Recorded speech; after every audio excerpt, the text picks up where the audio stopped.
Good morning. 8:38. 22 degrees. A couple cool days on the way. And then we begin to warm up. We'll be at 37 today, tomorrow 24, 37 for Friday. Upper 30s for the Heart Run and Walk on Saturday. And then next week, believe it or not, next week we're going to be looking at temperatures that are going to be up near 70 degrees. So they say. And you know who they are. Those are the people that give us the weather, whether it's right or wrong. In studio here right now is the executive director of the Community Foundation, Alicia Dix, along with Jacqueline Klotzbach. Do I say that properly? Yes, but you can call me Jackie. Jackie, okay. I'm only formal here. We stay completely formal in this studio. All right, you guys just don't lie, because we've been trained. We're watching the eyes.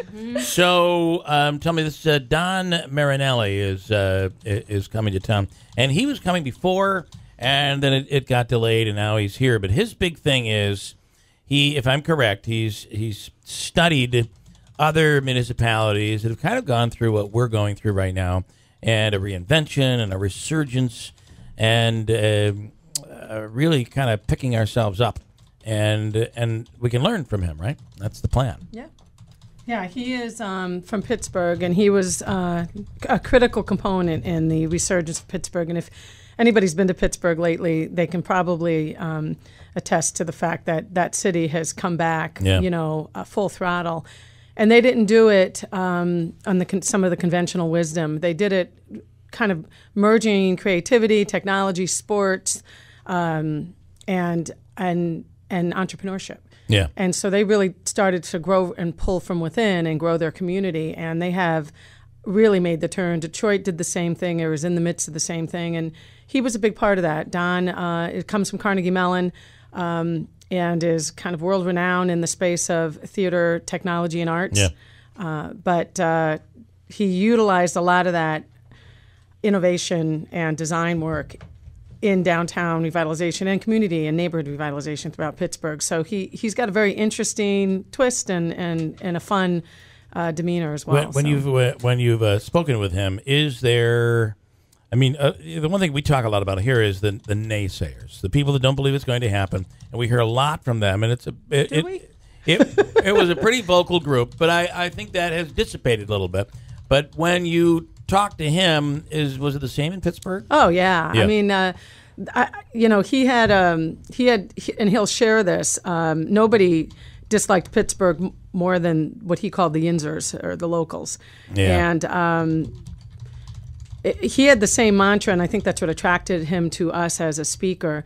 That you don't really bow down to the naysayers. You don't need to really respond to them. You just do the work and make the place a better place, and do it inch by inch, foot by foot. And when you get there, like Pittsburgh has, you can just look at the naysayers in the eye and say, what else you have? What else you got? And right. He's got some great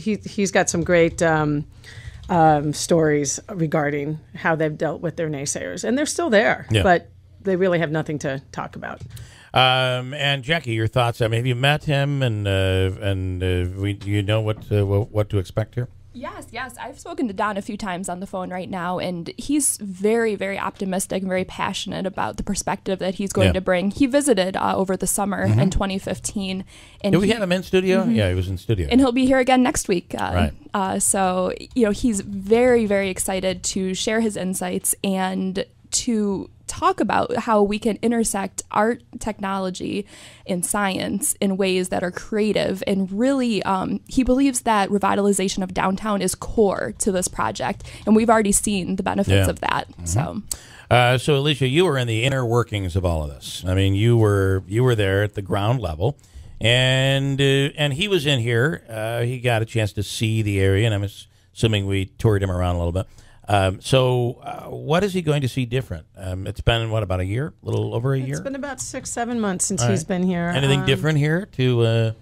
Well, yeah, I think we've had some more vitality in the downtown area, especially in Utica. And the advancement of some of the technology, dirt moving at Marcy Nano Center, things are moving forward. New air getting more traction, cyber getting traction. the announcement of Utica College, starting their work for their downtown business school. I mean, these are all really vibrant components that, again, he sees the connectivity, but those are big pieces, but he's really interested in the little stuff, the stuff that's really going to glue the region together and make sure that those opportunities can be built on from within. So what is what would he say about the hospital downtown? And I can't wait to ask him that question. But, because it's been a bit of a controversy, and there are those that, hey, I've seen him in here spitting fire in here in the studio, that it just would destroy downtown, putting a hospital downtown. So what does he say? Yeah, I don't know what he'd say. I think he'd say that any use in downtown done well and integrated well on a fully integrated level is going to be a positive experience. And whether it's a hospital, whether it's an industry, a light manufacturing industry, whatever the use is, as long as it's designed right and integrated right with the environment that it's placed in, the hospital could certainly be a huge benefit for a downtown or any location it goes in if it is delivered right. And that's the key. And I also do believe that when you think about how long would it take for private development to fix that neighborhood, that section of town? It'd be a long time. It may. I mean, we've seen other areas of the city start to percolate sooner than we anticipated. And that hopefully. Do you think it could work either way? It could work either way. Yeah. But it's a great opportunity. It's a great investment to have in our community, and we want state-of-the-art medical facilities. So wherever it lands, we do need it. But it would be a great opportunity in downtown. Again, if we leverage it right and integrate it right, as far as design and assets around it. So how do we see the guy? I mean, it's free tickets for this. How much does it cost? There's no cost. We do ask folks to register at bigideas2016.com. All right. Thank you, Jackie. We actually have a record RSVPs so far, so we encourage everybody to sign on and reserve their seat. At the Stanley? Where is it going to be? At the Stanley. Thursday, March 10th. Doors open at 5:30. Show begins at 6:30 at the Stanley. That's next Thursday. Next Thursday. Okay. All right. And one last question on the naysayers. These are all I'm excited to be able to ask him these questions. But on the naysayers, when you say they don't go away, the difficulty is I don't think despite no matter what happens, not only do they not go away, but they still will say it didn't happen. That that's just this and that's just that. It's all smoke and mirrors. Am I correct with that? No matter what happens, how do you get the naysayer to say, well, you know what, I was wrong? You're never going to turn somebody who is, dead against progress to turn their mind around. The way that we'll win the game is when we surround the community with positive, progressive believers who know that change is here, who know that investments are here, and that we have to. It's all on us to make them to grow and grow the community to the next level of success.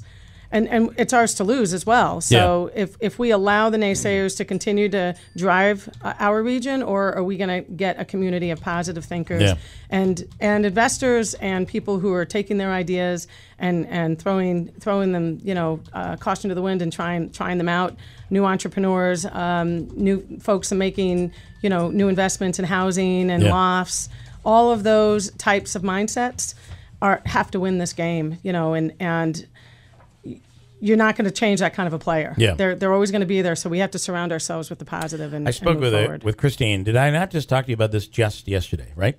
So I have somebody that came to me who's a transplant, who came from somewhere else and came here. Those are always the most positive people, by the way. And I find that those that have come from afar to here love the area more and see the positives of the area. It's really quite interesting. But this person said, listen, I do miss having like-minded people, being surrounded by like-minded people. And that's not to say anything about the people from here, but this person said to me, where I came from, and this was Western New York, people were positive. And I was surrounded by people that got it. I didn't have to listen to all of this negativity. And it's frustrating. So what do you say to a person? Well, I'm a transplant, too. I've been in the region about 15 years. And, I have heard enough of the negative, but my community here is full of people who think like me. What you I surround love yourself with the right people. Yeah, and what I love to see us, exponentially grow and have a whole, neighborhood of us. Yeah, and I think we're here, but we're quiet. The naysayers are the ones that make the most noise, and that's typical of anything. Must be nice to be Alicia Dix, because I have a phone bank and a line that gets publicized, and for 3 hours every day, anybody can call me. So I can't surround myself with anybody in particular. Well, we should put a challenge out there that some positive folks should be only the calling positives. you. Yeah. Okay. Yeah. I do enjoy the negatives because they're a lot of fun. I know, they are fun, and that's why they get the voice. It is why they get the voice.